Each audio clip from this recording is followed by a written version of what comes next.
The MRI on his left hamstring came back negative, which is to say there's no damage there. So he is hoping to rehab that hamstring and be ready for Thursday night. It is essentially 3 full days off. If you look at all day Tuesday off, all day Wednesday off, all day Thursday off for a game on Thursday night, Donovan Mitchell basically has 72 hours to try and get himself right. That's a significant amount of time. Now, obviously, it's not just the hamstring that is of concern. He is reportedly, according to Woj, dealing with both quads having significant issues in those quads. And I guess the real question is, can the Utah Jazz, Jake, win if Donovan Mitchell is anything less than 100%? No, I don't think so. I think that up until this point, he's been, he's played the best basketball that he can play, I think. I mean, it hasn't lived up to his full standard, but I think he's been giving his full effort and doing everything that he can do. But without him, I mean, I don't think no, I don't think that you have a chance at winning. Like this last game, yesterday on the show, we talk about this last game about how, I think Don had 9 points in the last game and how this was a really rough showing for the entire team. But most nights, Donovan Mitchell is going to give you 30 points a night. And I would remind you guys that earlier in the year, he could have left a game after really rolling his ankle, something terrible, but he didn't do that. He stayed in the game. And this once again was against Dallas when Rudy wasn't playing. So I think if the question is he going to play? Yeah, I feel pretty darn confident that Donovan Mitchell is going to play. Whether that's his full slate of minutes or if he's going to be limited, I'm not sure. But I definitely think he's going to play, and I think that they need every bit of his performance that they can get because. Obviously with the season being on the line now, you're in a position where you have to win 2 in a row. And I think there's nothing like that in sports. When you're on the brink of your season being over, you got to have your best performance by everybody. And that includes Quinn Snyder. This team has to make the right plays at the right times. And I think we talk about decision-making a lot on this show with Don and with several other players. But I also think decision-making for Quinn. How willing are you to take Rudy out if Don is not 100%, right? Like if Don shows up and he clearly is only like, let's say 60, 70%, and you're not getting his full ability. Well, that's going to change your willingness to play small ball or do this or do that. So that's what's going to be really interesting to see. But they absolutely need everything that they can get from Donovan Mitchell if they have any chance to win this game. Because Luka's going to play. That Luka's good to go. That the rest of that team is good to go. So they absolutely need Donovan Mitchell. Yeah, I think need is unquestioned. My question more is if Don is not his normal self, which he's had a terrible series, let's be honest. It's not like Donovan Mitchell's been playing at an all-world Mikal Bridges type level. But Don has struggled mightily in this series, as have all of his Jazz teammates. So it's not like he's been spectacular. But my question more is, and I think the thing that a lot of Jazz fans have been talking about, is if Donovan Mitchell is 60%, can they win this game? And that brings me to, the ultimate question here is, how important is Donovan Mitchell to the success of the Utah Jazz? And I would tell you he's vital. He is capable, and I still maintain I would not be surprised to see Donovan Mitchell come out and drop a 50-piece tomorrow night. Like, that would not surprise me at all. I mean, Don is a proud guy. Mm-hmm. You do not have to ask him, how he is feeling or how he believes he's played or performed. He knows he hasn't performed to that level. But I think part of the conversation around Donovan Mitchell is his real value to the Jazz in the short term in this series and the long term going through next summer. And I would tell you that I value Donovan Mitchell very highly. I don't think it's optional to have Donovan Mitchell on this team. My passionate opinion is he is your best player. He has got superstar upside. There is no doubt about that. And what happens in a short window like a playoff series where you do not perform well, and you don't have, look at John Morant last night. John Morant has been pretty well off his game in this series against Minnesota. But in the fourth quarter, he has a huge moment where he dunks on Malik Beasley, hits a game, essentially a game-saving 3, and then the game-winning layup. It doesn't take much for guys of John Morant and Donovan Mitchell's ilk to get going and get back to that superstar level. Donovan Mitchell has to do that because, frankly, he has let the Jazz down in this series. And the thing that is becoming very clear about Don, and maybe this is a Jazz problem, I don't know, but he's injury prone now. There's no other way to spin this.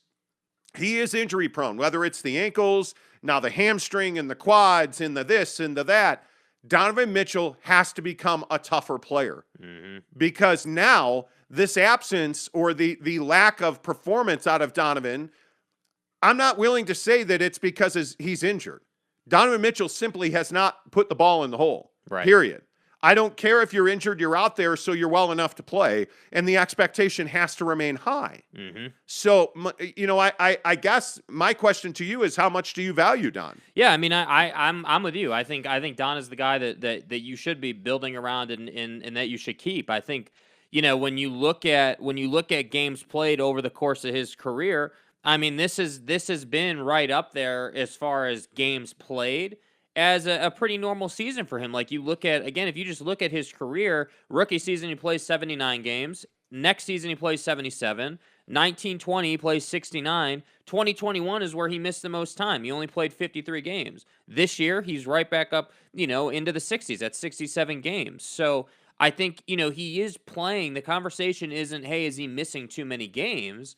Right? Like it was with like Book a couple years ago, or like some of these other guys. I think the conversation with Don is, how often is he actually 100% when he's out there? That's the thing. I mean, we've seen a big change in his game. I remember, and you can go and find it in the YouTube archive here.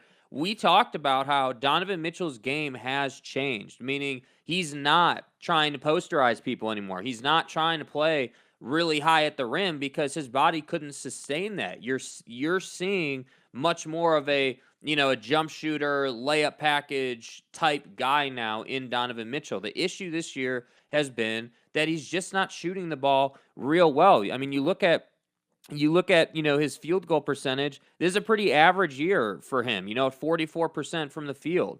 And then you look at his 3-ball percentage. This has been a decent year for him, at 35-ish%. So that's why I say, like, I think it only takes, like you were saying, it only takes a couple of plays for people to flip the script and say, oh, well, he saved them from a round 1 exit and they moved on to the second round and Donovan Mitchell's now a hero. But for all those of us who watch him every single day, in every single game he plays, we see the little things. We see the limping around. We see the laying on the floor. We see the, as you said yesterday on the show, the bending over in the tunnel, So I don't know. Is he injury prone? Not to the point where he's missing time, but I think definitely to the point where he never is 100% on the floor. And that's a problem because you need him to be 100%. He is the guy that is the answer when the Dallas Mavericks go on a run. And he hasn't been that answer to this point in this series.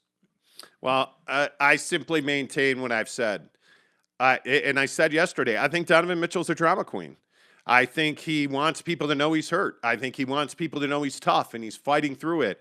And I want people to know that his performance hasn't been good enough. I mean, and I think that's the hard part. It's cool that you want people to know you're hurt, but you got to come out and perform. It doesn't matter if you're hurt, you're on the floor. Yeah. Right? Like we're in a situation now with the Utah Jazz where they have to win Game 6 or the season's over. Yeah. And so it doesn't matter how your quad feels. It doesn't matter how your ankle feels. Nobody gives a damn that you were hurt. A year from now in the summer, 5 years from now when we look back at your legacy, Donovan Mitchell, nobody's going to remember your quad hurt.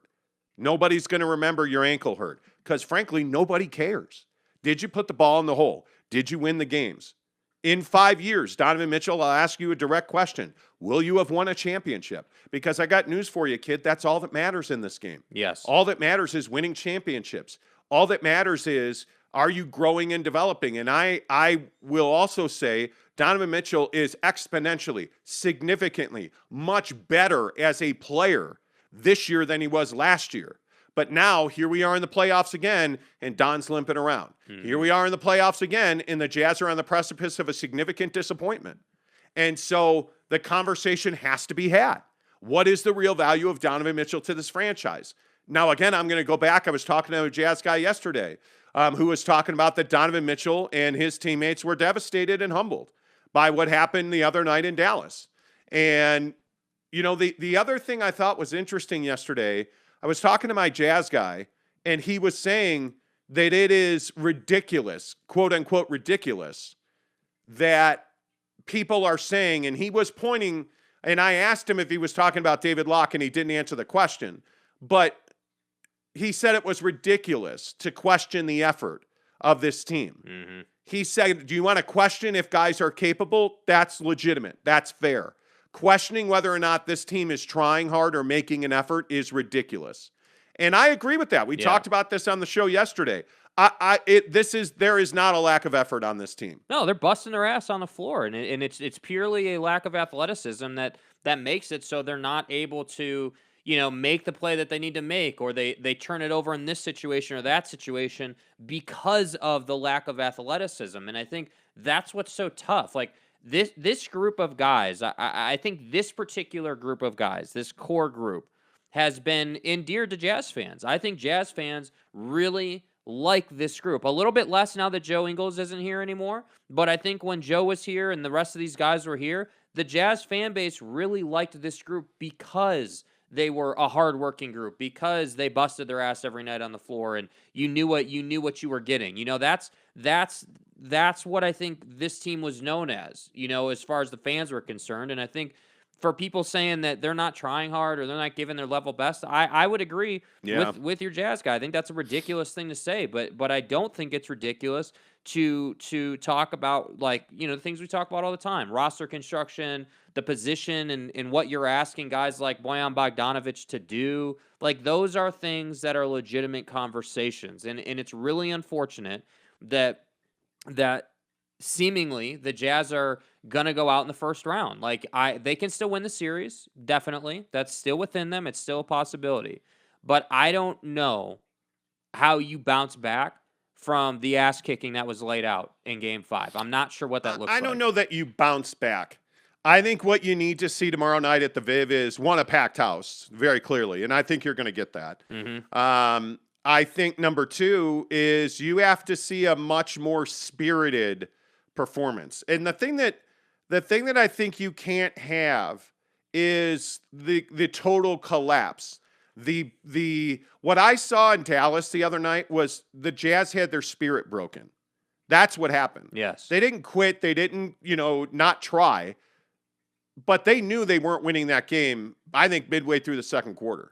I think they had a pretty good idea they could not win that game. And, as far as who should have been in the game and who should have not been in the game, I mean, candies and nuts. It's the playoffs. What are you saving guys for at this point? Right? Like, I don't know what you would be saving guys for. My frustration is that we forget how good Donovan Mitchell is. And I think, part of this conversation is you got to ask yourself, do you take Donovan Mitchell for granted? Because I think there's a big part of this where when you talk about Don and you talk about his impact on this team, I think a lot of Jazz fans take him for granted. And I think we spend far too much time in the Rudy versus Don conversation, because I don't think it's a conversation at all. And I know that pisses off the Rudy Gobert supporters on this show, and there's a lot of you, but there's not an NBA general manager. I was talking to an agent yesterday, and he was laughing about Donovan Mitchell leaving the Jazz. Mm-hmm. And he said to me, do you want to know how good Rudy Gobert is or is not? Well, you're going to find out when Donovan Mitchell plays for the Knicks. Like, there's a lot of people around this league who are convinced that Donovan Mitchell is going to be a New York Knick a year from now, which would, to me, that would be tragic. Yeah. I don't think it's going to happen. I have heard repeatedly, that the Jazz guys that I talk to have told me repeatedly, hey, we're building around this guy. Him and Ryan Smith are in lockstep. They're on the same page. They've had honest, open conversations.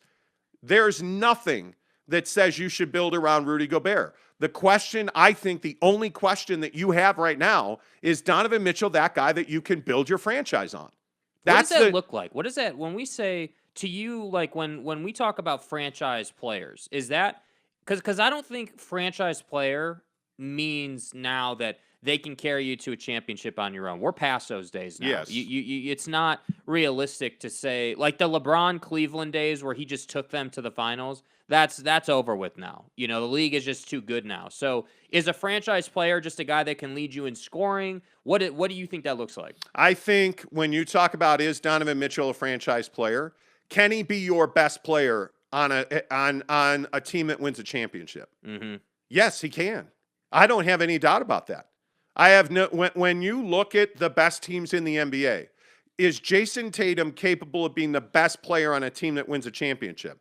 Well, I think right now there's not a soul in the world who would watch the way that they've played this year and watch JT develop into the player that he's become and say that he can't be the best player on a championship team. Yeah. You look at guys like even teams that are out now, like look at Kevin Durant. He's been the best player by far on multiple championship teams. Yeah. I look at like LeBron James is the perfect example of this conversation. Can LeBron James be the best player on a team that wins a championship? My answer to that right now is I'd have to say no. I don't think he can. I don't think he's capable of that anymore, which is why Anthony Davis's absence from the Lakers is so crippling. Yeah. I look at my team, the Chicago Bulls. They don't have a championship caliber player. They don't have a guy that you can build a franchise on. And I'm talking about DeMar DeRozan and I'm talking about Zach LaVine because those are the only two on that roster that matter. Yeah. If you look at the Philadelphia 76ers, can the Sixers build their franchise around Joel Embiid? Because I don't even think it's a question that James Harden's not a championship level player. I don't know about Joel Embiid. I have real questions about that. I know you can build around Giannis because that guy's getting better every time he bounces a basketball. It seems like he does something better. Yeah.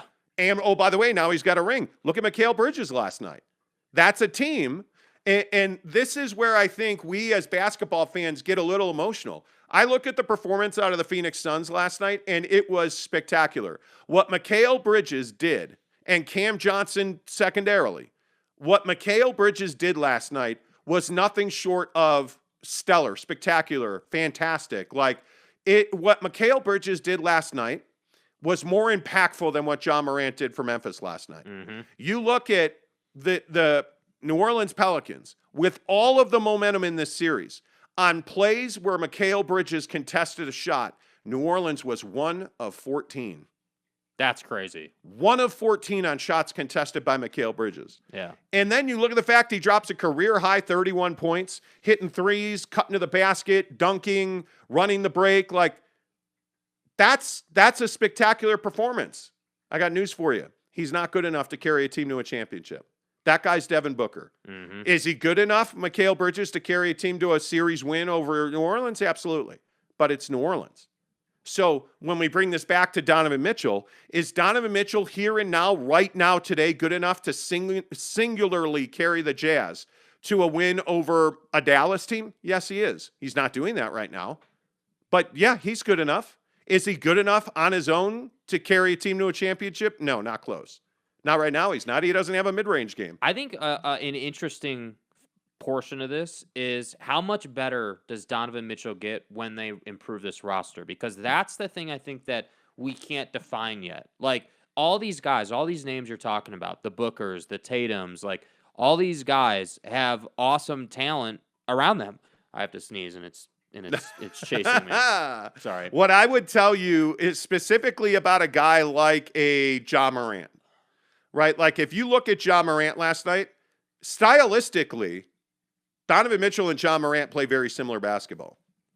Don's clearly a better shooter than Ja Morant right now. But it's going in for John. It's not going in for Don. The dunk that Ja Morant have, Donovan Mitchell does that. He's capable of that. Now, is he the high flyer and the acrobat that Ja Morant is? Not to that level. He's not top of the backboard high flyer. Yeah. But Don can dunk on guys. He's shown you that now. Don is absolutely an acrobat at the rim. But what my point more is that Donovan Mitchell right now, today, on April 27th of 2022, mentally he's not here. Mentally he's not able to do what needs to be done. Now, tomorrow night at the Viv, will he be that guy? We're going to find out, because games like tomorrow night are character defining. Games like tomorrow night, it's Kevin Durant getting eliminated by Boston the other night, but putting up whatever it was, 39 points. Yeah. Those are character-defining games. It's Kevin Durant getting eliminated because his foot was on the line.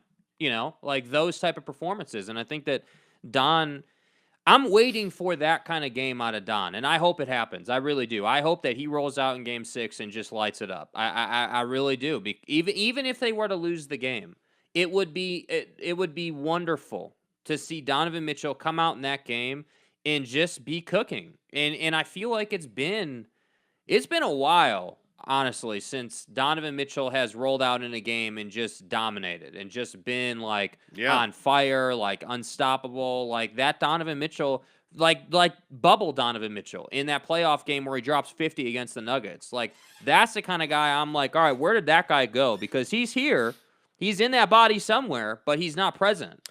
I think, and I've heard repeatedly that Donovan Mitchell, I mean, this team was demoralized several times this year. Like there were, and like the debate of whether or not the Jazz were fractured this year, it's not a debate anymore.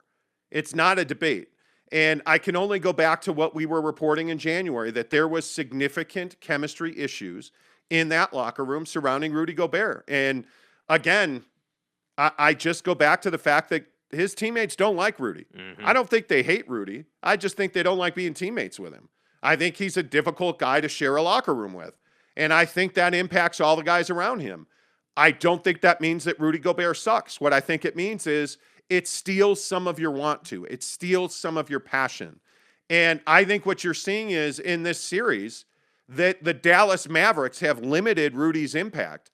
And so you've had to have moments where Don throws a lob to Rudy and they win the game. You know, that was a significant moment. It fixed nothing. It healed nothing. Yeah. And now you're looking at a guy in Donovan Mitchell who, again, has lower body injury. He's got injuries to his legs. And now questions have to be asked about him. And I will, again, my opinion has not changed on Donovan Mitchell. I think he's a superstar. I think he's a guy you're going to build this franchise around. But Donovan Mitchell's got to step up. He's got some maturing to do. He's got to learn how to be a leader, and he absolutely has to learn. He has to improve his footwork because it's killing him on defense, and he doesn't have a mid-range game. It's that simple. If he adds, I'm telling you, if he adds a mid-range game the way he added a three-point game this year, last summer he clearly worked on his three-point shot. His range, like if you look at his numbers, this year was unquestionably a career year for Donovan Mitchell. Like the growth is unquestioned. Like you look at his three-point percentage, he shot 35% from three, but he also took 2 more threes a game, right? And he also is making, he is making a much larger impact with that. He's shooting more threes, shooting less twos, right? But he's scoring more effectively, even though the season average was down by half a point. Right. He has to be able to dominate in the mid-range. That's not, if you don't have a mid-range game, and everybody keeps talking about how he used to have a mid-range game, and it doesn't matter what you used to have. Because unless you practice a skill on a regular basis and incorporate that skill into your nightly arsenal, it goes away. Yeah. And it's gone away. Donovan Mitchell is not a guy that plays at the rim anymore. And the reason he's shooting less twos is because he's not in the paint as much, or at least trying to finish in the paint. Yeah. So I think when you look at his numbers, he had a career year in assists. He had in my opinion, a really good year rebounding the ball. For a guy that shoots more threes, I think having those rebounding numbers is big. But the glaring weakness in Donovan Mitchell's game is his leadership and his mid-range. And those things have to improve. And when they do improve, there will be a huge jump, like in his game and with this franchise. But I still maintain that because he will do all that. You can be confident in that. He will. The growth will be there. He'll put in his time with Brickley. Like, that's going to happen. I just hope for Donovan Mitchell's sake and really for the Utah Jazz sake, because he's not going to stay here forever if this continues. But I just hope that they do a good job, retooling the team. Because if they do that, you will see this team make, great strides in the postseason. You'll see Western Conference final material out of this team if they do a good job bringing in talent. Yeah, we'll see. The talent on this roster now is just not good enough. I mean, and again, I think it's as simple as now Danny Ainge has control of the franchise. Yeah. Because last summer he did not. This summer he will. And I think that's why I think they were they were wise at the deadline. I wish they had done more with Joe Ingles at the deadline. You know, I've talked about this ad nauseum with people around the NBA. I feel like they missed an opportunity with the Joe Ingles trade. I think that's the one that hurts you because you really got nothing for that. Yeah. I mean, you saved some cap space but you got nothing that tangibly helps you on the floor. And I think that hurts. And I do think that the leadership and chemistry, the glue guy that Joe Ingles was, you really miss that now. And I really don't think he comes back to the Jazz this summer. And I don't know that you want Joe Ingles back on this team this summer. I mean, I think his best days are behind him. Before he got hurt, certainly they were. Well, and I think you just got to move on from this era, if you will, like this core group of guys. It just hasn't worked, you know? And I'm not just talking about Rudy. I'm talking about, you know, your Royce O'Neals. I'm talking about, you know, Bogdanovich. Like, I love the guy. I think he's an awesome sniper on the floor. But today's league is just too athletic for him to be having this many minutes. Well, and I think when you look at the guys they're counting on, I mean, you're counting on Daniel House, a journeyman player. He's a huge part of what you're doing right now defensively. That's scary. That you have to upgrade that. Yeah. I mean, Daniel House is a 9, 10, 11 guy on every roster. I mean, if you look around the league, he doesn't even play if he's a Boston Celtic. Like, I don't know that he's on that team, frankly. You look at the guys that are making this roster, and you look at the Mike Conleys. Mike Conley's not a top 7 guy on a championship team. He's not. He is a guy that he has value to the Lakers. He'd have value to a team like, you know, if you look at the Clippers, if you look at, like, I mean, hell, look at Dallas was rumored to be a place for Mike Conley. Are you playing Mike Conley over Jalen Brunson? No, I'm not. I mean, like if you look at those guys, I can't even think of a rotational player that Mike Conley would take minutes from in Dallas because their main guys like Dorian Finney-Smith, Reggie Bullock, like those guys, you're not taking minutes from those guys. No. For Mike Conley, and you're not taking Brunson minutes. You're not doing that. And if Tim Hardaway Jr. was healthy, Mike Conley isn't even playing. Yeah. You know, like that's the thing that you have to understand is you're emotionally tied to this Jazz roster, but those of us that are not fans, those of us that analyze basketball for a living, we have the ability to tell you that guys like Rudy Gobert are good. They're not great. Rudy Gobert will never be the best player on a championship team. That will never happen. And, you know, that's why this argument about feed Rudy, give him the ball more is, and I'm not trying to write off anybody's feelings or opinions, but it's a ridiculous argument. Mm-hmm. I mean, it is a ridiculous argument to take touches away from Donovan Mitchell. I mean, I just ask you point blank, who do you want to shoot the ball?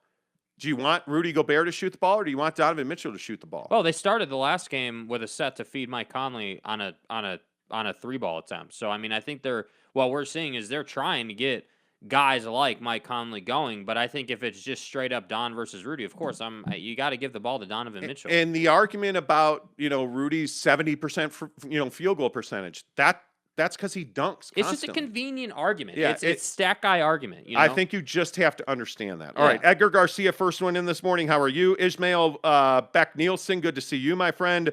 Edgar says, does intercourse count as exercise? Yes. Yes, it does. I burned extra calories yesterday. Neville93 says, good morning, guys. Shout out for Mo Bamba.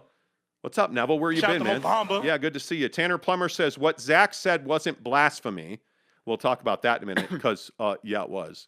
Edgar Garcia says, if so on the average, I exercise for about 30 seconds. If sex is exercise, we're clear on that? 30 seconds at a time. And stuff. See what that's a longevity stamina issue. Right. JJ Marr says, good morning, fellas. I'm at the gym now. Hey, JJ. Good on you, man. Quinn coached the number 1 defense and the number 1 offense in different season. Needs a better roster. Absolutely. What's up, Garcia? Good to see you. Rudy Sanchez says, morning, fellas. I think Mitchell will become more elite once he has the help he deserves around him. And in my opinion, once that happens, there will be less injuries. I would agree with that. And that's what I'm saying. Like, I feel like when you look around the postseason, all these other guys, like, even look at Luka. Luka's got guys that can help him win these games, that Yeah. frankly are helping him win these games.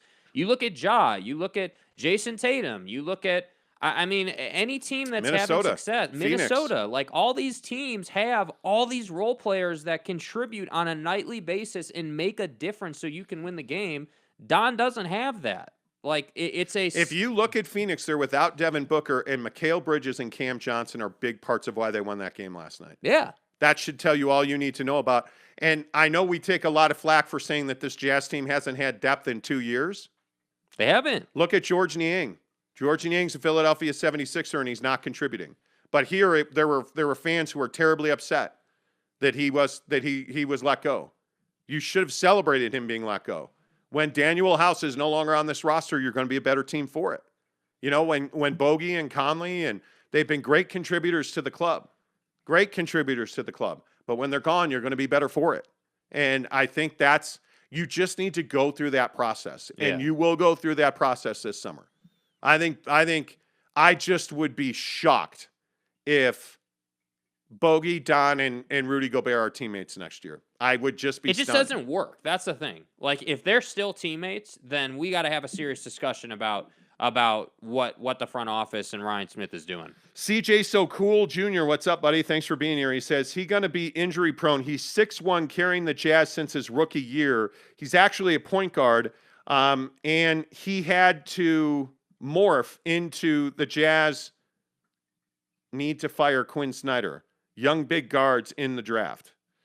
Well, you don't have draft picks. That's the problem. But I also think, like, let's not get away from this. Donovan Mitchell's never had the mentality of a point guard. No. Donovan Mitchell is a shooting guard. He's a scorer who wants to score. He's a scorer. Like, that's what he wants. So, yeah, do I agree that he's undersized for the position? Yeah, he's undersized for the position. There's no doubt about it. But he's got to find a way to strengthen the body and get savvy in the mid-range. But size doesn't matter, though. We keep talking about this. When we look at Jalen Brunson. Jalen Brunson is like 4'3", and he is killing you at the rim. He is killing you in the mid. Look at that multiple move fadeaway that he hits on a regular basis on Rudy and Bogey. But would you say that, like, that's a mid-range style? Yeah. Being physical, understanding how to use your body. Look at John Morant. Yeah. Look at Chris Paul. I mean, you can be undersized in this league and be really effective. But you got to be able to hit a free throw line jumper at will. Yeah. Like, the thing with Don is he undersized? I think he is 6 foot. Yes, he's undersized. Yes, he's undersized. That has nothing to do with his performance. Nothing. And I think it has to do with the toll that he takes and the beating he takes. But it does not mean that he cannot be physical, and it does not mean that he cannot dominate in this league. He is a guy that should be scoring 30 points a night, but he doesn't. He has a huge hole in his offense. Yeah. He has a huge hole in his offense. I think right now, with where his game is at right here today, I do think the size thing impacts him. Next season, after he's educated on how to use his body the right way in the mid-range around that free throw line area extended, the size thing will be alleviated. It won't matter. He's got to get in better shape. Donovan Mitchell I agree with. Yeah, has got to train his legs. These ankle, quad, hamstring injuries now that are popping up are not accidental. He did not play a deep playoff run last year. He did not go to the Olympics last year. Donovan Mitchell didn't train his body last year. Is that because he had a significant ankle injury? I don't know. But he has got to dedicate himself to not having lower body injuries. Mm-hmm. When you look at, I look at Steph Curry. Steph Curry has gone years without a significant ankle injury now. And that's a guy that had weak ankles, right? So you can do it. Devin Booker's another good example of a guy that has trained his way out of soft tissue injuries until right now when he's got a hamstring injury. Donovan is hurt all season long. He's got to be better than that. Erich Devera, good morning to you, my friend. Last year, Jazz had identity that fell short. They now is trying to a new one while the Mavs forced KP identity, and this year they found that it was Brunson. Jazz this year is the Mavs last year. That's an interesting comparison. I've heard that a lot. You're going to have to move, like the Porzingis comparison's interesting because you got better, not worse, once you traded Kristaps Porzingis. It's funny how that works. You got better, not worse. So that's the balls it takes not to make trades. That's the thing. Like, it's easy to say, well, we made this trade and it failed miserably. But do you have the fortitude to go out and not make a trade? Well, the Jazz did. They passed on guys like Dinwiddie. They passed on a deal that would have landed them significantly more talent. And the question now, like, Montrezl Harrell is a guy they could have had. How much better is this team right now if they have Montrezl Harrell? Especially in a series against Dallas. Quite a bit better. I mean, so now you better get better this summer because some of those deals that you didn't make are going to come back and get you. Right? I mean, how much better are you against Dallas if Spencer Dinwiddie's wearing the note instead of wearing the Mavs jersey? You're up 3-2 right now. I think you're up 3-2. I agree with that. Brandon Whitesides, good morning to you. He says, Don has stopped playing like Ja. I think if Don was hitting shots, we wouldn't care, but he's not right now. Oh, absolutely. If you're performing, nobody cares. Doesn't matter how you're performing. Nobody cares. Yeah, you're performing. And Garcia says, in your opinion, Monty and Jake, would Donovan Mitchell be able to accept a secondary option role on the Jazz or any other team? Why would you want him to be a secondary option? Well, if he's a secondary option to Steph Curry or Kevin Durant, yeah, I'm sure he will accept think that. He would care. Yeah, but like I think as a Jazz man, no, he is the number one, and I think that you could brand it if you were to go out and get a player on his level. You could market it or brand it as, hey, these two are partners in crime, if you will. But you're not going to see a situation where they bring someone in who is going to be like, yep, this is my squad now. Don, you're number 2 on the totem pole. Yeah, that's not how it's going to work. I mean, when you look at the guys in this league that score at the level that Donovan scores, I mean, it's awfully difficult. I mean, he's the 9th leading scorer in the NBA, man. You know the guys who are ahead of him? Durant, Curry, Giannis, Brandon Ingram, Jalen. Like, if you look at the guys scoring more than him right now in the playoffs, he's top 10 right now in the playoffs. And he's struggling. Do you understand how much you undervalue and do not appreciate Donovan Mitchell? You look at he's scoring more points per game by a lot than Joel Embiid and Klay Thompson. He's outscoring Jordan Poole, who's one of the hottest players in the playoffs. He's outscoring Anthony Edwards and Desmond Bane. And do you understand that this guy is a right now today, he's one of the leading scorers. I don't know what more you know what's funny about that list? He's 9th in the regular season. Bro, Desmond Bane and Jaylen Brown are number 2 options on their team. And they're on this list. That should tell you just how short this roster is in Salt Lake. He's scoring 25.9 points per game this season. Here are the guys ahead of him. Devin Booker, 8th. Jason Tatum, 7th. Jokic, 6th. DeMar, 5th. Trae Young, 4th. Luka, 3rd. Giannis, 2nd. And Joel Embiid, number 1. Those are the only players in the NBA who scored more points per game than Donovan Mitchell. Like, how much do you undervalue him? And I know I keep saying this. The guy scores a ton of points for you. He is a 40-point guy on a regular basis in this league. Yeah. And yet you want to trade him and you want to cast him off, and he doesn't. When this guy adds a mid-range game, he has the potential. It's very difficult to do, but he has the potential to be like a top 3 scorer in the league. Yeah. Can he win a scoring championship? I think that's almost impossible. I think it's almost impossible to do that. I don't even, for Don, I think if you said to him, hey, you're going to average 30 a night and you'll be in contention for the scoring championship, you won't win it, but you'll be in contention, but your team's going to go to the Western Conference Finals because they revamped the roster and you're fully healthy and you've got a mid-range now, Don's going to take that all day. And as a Jazz fan, you should take that all day. But he also can't miss 15 games a year. Yeah. That's not going to get the job done. Yeah. You got to play 75 games a year. Yep. You can miss a handful. You can, if you're playing, the best guys in the league are playing 75, 76 games a year. Yeah. You look at even a guy like Joel Embiid played one more game than Donovan Mitchell did. Don's got to get healthy. He's got to get healthy. All right, a couple more on this because we got to get moving. BB says, my problem is, can we trade Conley? You can. Suns Rule says, I feel sad for Donovan Mitchell. He needs to leave the Jazz. Rudy is a typical Jazz player. Jazz should keep him. No, Jazz should trade Rudy Gobert. No doubt. Marius Georgian Chiveron says, Utah in 7, take note. Cody Strickland says, morning, guys. Jazz killed me and my wife. I'm sorry. Rest in peace. That's tough. That's I'm tough. still not seeing any trade value for anyone but Donovan. I think that Rudy Gobert could have been moved. I know Rudy Gobert could have been moved at the deadline.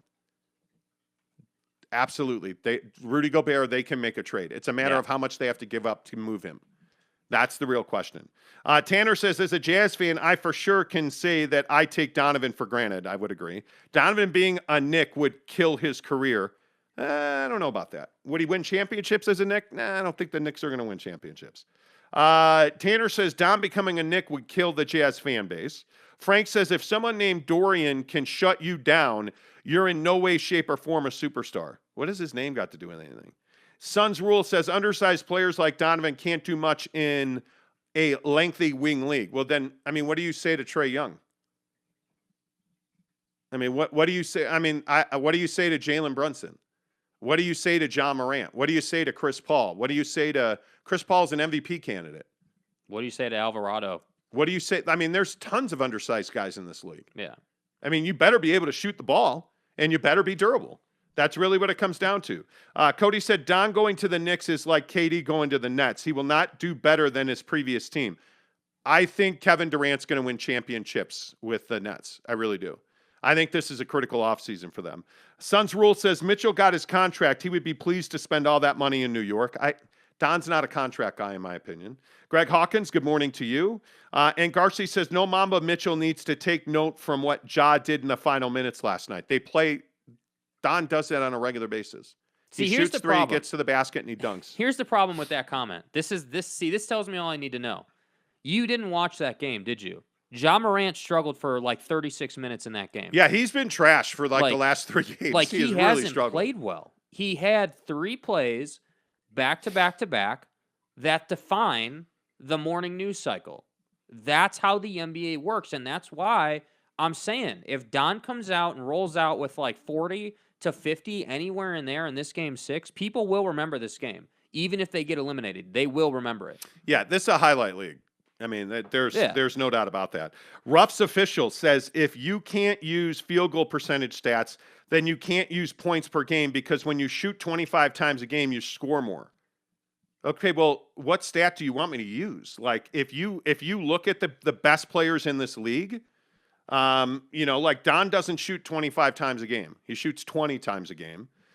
Devin shoots 20 times a game. Tatum shoots 20 times a game. DeRozan, Trae Young, Luka Doncic all shoot 20 times a game. How many times is Kevin Durant down the list further? How many times is Kevin Durant shooting a game? Where is Kevin Durant? Like the thing is, while you're looking for that, the thing is, this whole thing with Ruff's about, he shoots 70% from the field. You can't get away from the fact that he's only doing that because he's standing under the basket, dude. Like, I don't understand how to make this any clearer. I don't get it. Like, can't you see the glaring lack in Rudy Gobert's game? That he can't shoot the basketball, that he can't be a productive offensive player more than 5 feet from the basket, if that. Like, can you not see that glaring shortcoming in his game? I would tell you that Rudy's shortcomings offensively are twice as worse as Donovan's not having a mid-range, really.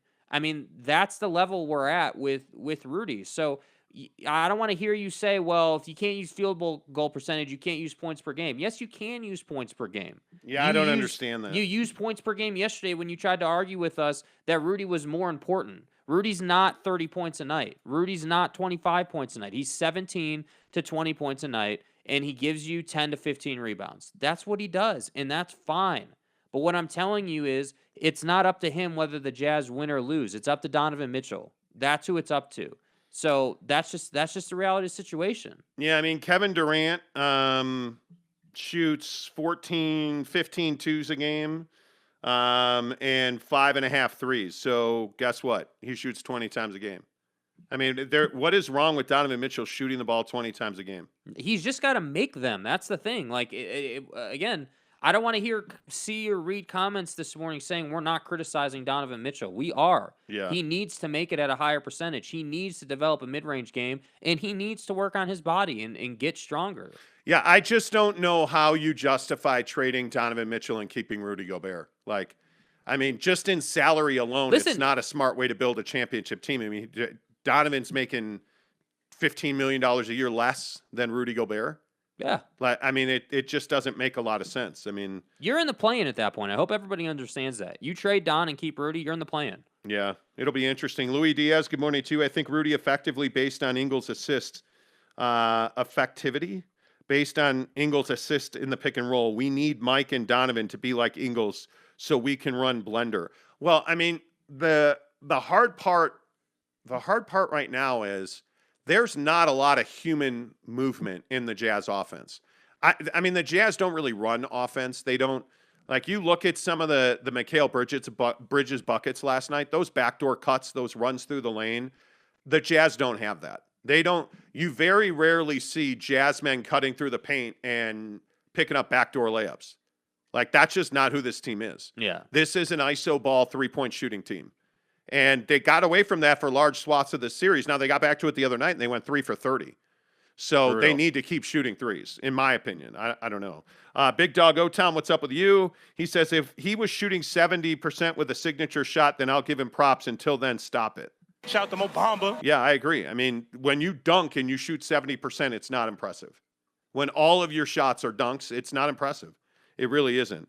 Donovan needs to cut down on turnovers, James Knight says. Absolutely. Agreed. Pistons won a chip with all 5 starters being defensive-minded. Yeah, right, but that was in a very different era of the NBA. I mean, if you look at the Ben Wallace, you look at those teams, they also attack the basket routinely. I mean, that was a team that you look at Sheed, you look at Rip, you look at, Chauncey, like that team had professional basketball players on it. That was a really good defensive team, but they were also really effective offensively. Yeah. And I just think the game has changed so much. This has become a 3-and-D league. I mean, I think the best defensive team in the NBA is the Boston Celtics, and they shoot the three at a very high level.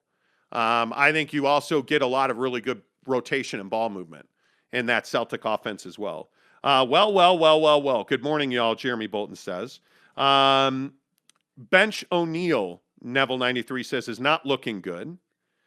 Well, there's something to that. Spencer Morgan, good morning to you. We learned recently that the Jazz passed on a deal that would have gotten them Siakam for Rudy. Yeah, we talked a lot about that. I think we were the only ones reporting that, and then everybody picked up on it. Yeah. Toronto still, I will say what I've said for, I think, going on 3 months. Toronto makes the most sense by far. It's not close. They have young talent. They have length at wing, and they have draft capital. And that's what it's going to take for the first team that the Jazz engage. Because any Rudy Gobert team, any trade is going to be a 3-team minimum. Because you're going to need draft capital, cap space, and human beings to move. Yeah. And that's why, like, when you look at, if the Jazz had been able to land Montrezl Harrell and Pascal Siakam, you're in a different position now. You're in a very different position now. So there are trades that can be made. There's no doubt about that. The problem is when you're a luxury tax paying team like the Jazz, it's got to be dollar for dollar. And they don't have draft capital, at least near time. I think their next first round pick they own is 2025, something like that. I mean, like, they don't have a first pick for years. So trading is not optional. It is mandatory. You have to do that.